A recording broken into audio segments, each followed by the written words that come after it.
केंद्रीय भारी उद्योग मंत्री व चंदौली लोकसभा से भाजपा के तीसरी बार प्रत्याशी बनाए गए डॉक्टर महेंद्र नाथ पांडेय ने शिवपुर विधानसभा के संदहा स्थित शांति वाटिका में चुनाव कार्यालय का उद्घाटन करते हुए कहा कि वह 10 मई को अपना नामांकन दाखिल करेंगे। नामांकन जुलूस में उन्होंने चंदौली लोकसभा के सभी नागरिकों को आमंत्रित करते हुए कहा कि इस लोकसभा के हर गाँव और मोहल्ले में समुचित विकास करने की गारंटी देता हूँ। प्रधानमंत्री नरेंद्र मोदी के विकास की गंगा प्रत्येक मोहल्ले में पहुंचने का उनका संकल्प सिद्ध होने वाला है। बीते 2 कार्यकाल में जो काम छूट गया है उसे सबसे पहले पूरा करना प्रमुख लक्ष्य है। सीवर, नाली, सड़क, स्ट्रीट लाइट आदि का काम सबसे पहले किया जाएगा। उन्होंने युवाओं और नव मतदाताओं का आह्वान करते हुए कहा कि गांव-गांव जहां क्लब होंगे वहां के युवाओं के लिए वे CSR फंड से जिम निर्माण में सहयोग करेंगे। चिकित्सा, शिक्षा, बुनियादी सुविधाओं को बेहतर बनाने के लिए और अधिक प्रयास होंगे।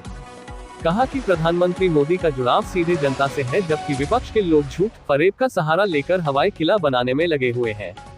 इस अवसर पर उत्तर प्रदेश सरकार के कैबिनेट मंत्री अनिल राजभर ने कहा कि पिछली बार शिवपुर विधानसभा में लगभग 1.25 लाख वोट मिला था।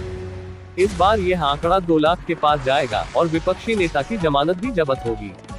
कार्यक्रम का संचालन विधानसभा संयोजक उमेश दत्त पाठक ने किया।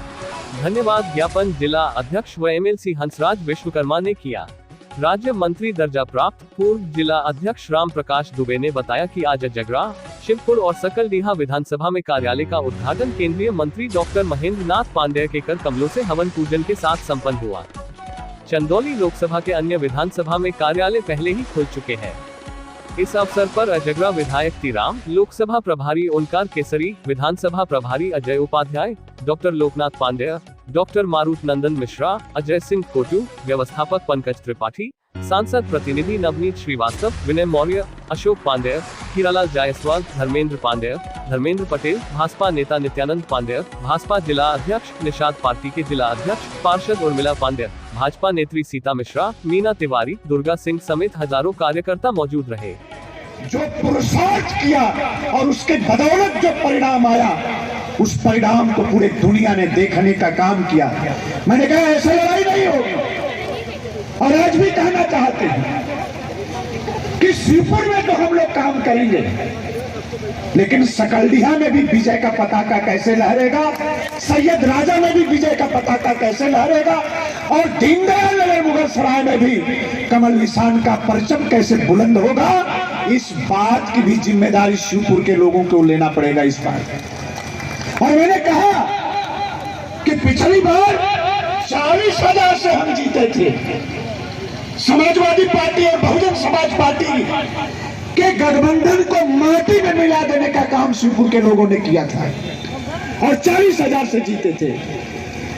मैंने पिछली बार याद प्रधानमंत्री जी को शपथ लेते हुए हम लोग वहां पहुंचाने का काम करेंगे। मित्रों, मैं एक बात कहकर बात को मैं यहाँ रोकना चाहूंगा। अभी कल अखबार में मैं पढ़ रहा था, विरोधी की एक नेता की बेटी ने कहा कि वोट का जिहाद करना है। ये बहुत बड़ी बात है। सोचना पड़ेगा कि एक तरफ वो लोग हैं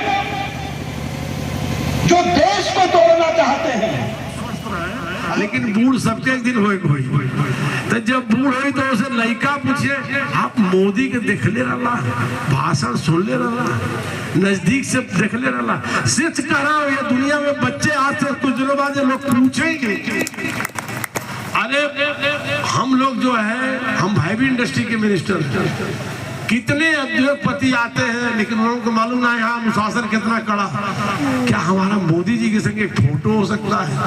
हम कहीं तो आप फोटो खिंचाओ, अपन फोटो का बड़ा सही वहाँ तो जब फोटो खिंचाओगे MyGov.in पर अपना एप्लीकेशन करिए और मोदी जी के वहां से आप अपना डिटेल भेजिए। इतना दुनिया में जुआ आता है।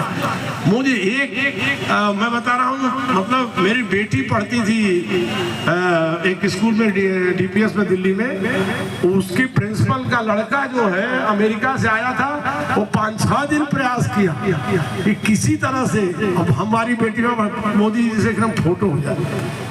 और बनारस वालों का सौभाग्य क्या रहता है कि लाइनअप में, अप में, डाउन में, आते में, जाते में आप सब लोग फोटो खिंचाएंगे और लगा के टीवी पे लोग जिंदाबाद बोल बात करा लो।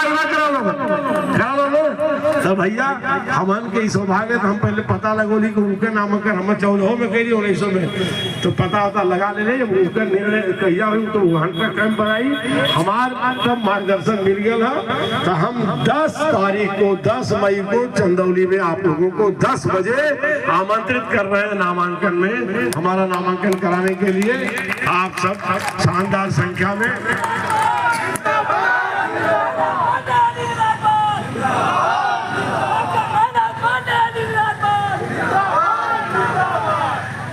भैया आज जो है अब ज्यादा कुछ नहीं मुझे कहना है। मुझे 2 बात कहना है। देश ये जो चुनाव हो रहा है आपने 14 में हमें चुना, आपने हमें 19 में चुना। 19 में तो मैं आज इस बार तो ज़्यादा समय दे पा रहा हूँ। अब आज ही गया हूँ तो रात्रि निवास का कार्यक्रम मेरा सक्सेस जा रहा है। मैंने शिवपुर के भी पदाधिकारियों से कहा है, शिवपुर के चारों मंडल अध्यक्ष से, संयोजक से, वरिष्ठों से कहा है कि आप यहाँ भी मेरा रात्रि प्रवास लगाइए।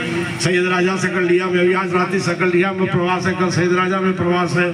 इसी क्रम में चल रहा है मेरा कार्यक्रम। और जिससे कि यहाँ भी सारनाथ कैंप में आपके नजदीक है, शिवपुर के लोगों को मिलने में आसानी होती है। सब प्रधान जी लोगों को सबको लोग ला के मिला देते हैं, बहुत अच्छा रहता है। लेकिन क्षेत्र का अलग से रात्रि प्रवास का जो क्रम चल रहा है वो बड़ा ही उपयोगी हो रहा है। तो ये सब चीजें तो चलती रहेंगी।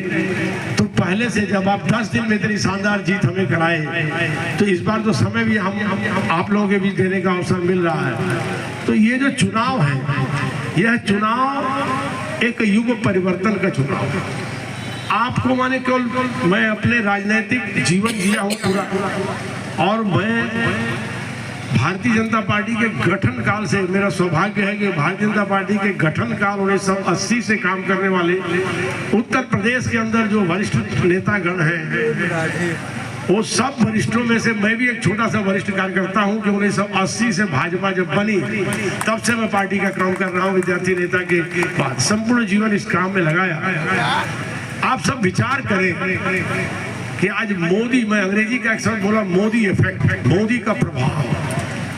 मोदी का प्रभाव मैं बहुत विषय नहीं, क्योंकि अभी सुहेल देव पार्टी के वहाँ अध्यक्ष थे और अपना दल के अध्यक्ष थे, वो लोग ऐसा विषय बताए, बड़ा काम की बात बताए, कहे कि हमान से ज्यादा जनता मोदी की योजना बताओ। और ये इस पार्टी के अध्यक्ष थे, निषाद पार्टी के भी एक सज्जन वहाँ थे। तो ये लोग जनता, तो उनका मैं मोदी इफेक्ट बता रहा हूँ।